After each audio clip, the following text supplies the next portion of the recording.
This is breaking news. Harry Belafonte, the entertainer and civil rights activist, has died. After a successful acting and singing career, Belafonte really discovered his voice. He used his fame as a platform for change. CBS 2's Dana Tyler reports.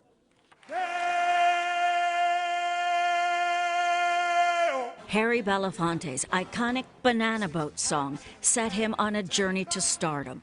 Come, Mr. Tallyman, tally me banana. Daylight come and me want go home. The 1956 album Calypso is in the Library of Congress's National Recording Registry. Belafonte sings of struggles for laborers in Jamaica, where he spent some of his childhood. As he told CBS News in 2018, the song had a special place in his heart. Most of my family in the Caribbean, in Jamaica, were plantation workers. Singing was a big part of the culture because it helped with the tediousness of working in the sun. With a smooth baritone voice, Belafonte was the first recording artist to sell more than 1 million albums, a significant milestone during segregation. This is my island in the sun. Harry Belafonte was born in Harlem in 1927 and grew up on 114th Street. He served in the U.S. Navy during World War II. After the military, he returned to New York City and took a job as a janitor's assistant. A tenant gave him 2 tickets to see a play at the American Negro Theater, which was in the basement of the Schomburg Library in Harlem. It would change his life. I looked and saw players on the stage in the basement of a library in Harlem, saying things and doing things that just absolutely overwhelmed me. Young artists, Ossie Davis and Ruby Dee, were 2 of the performers that I saw. He would meet Sidney Poitier, and they would become lifelong friends. Belafonte said it was the theater that shaped his sense of purpose.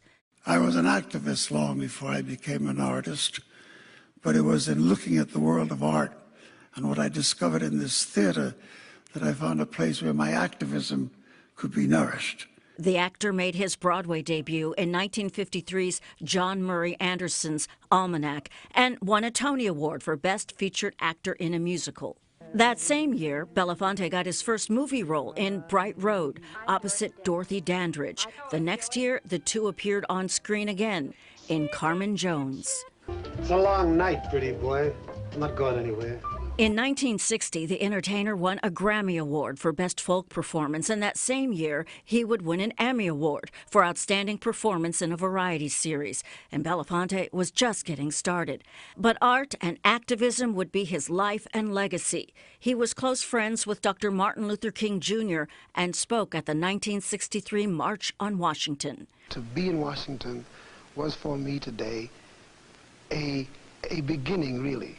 A kind of a climax to generations of hope. Whether speaking to politicians or a pope, Belafonte was passionate about the fight for justice for all. In 1987, Belafonte was named a Goodwill Ambassador for the United Nations Children's Fund. And in 2014, he received an honorary Academy Award for his humanitarian work.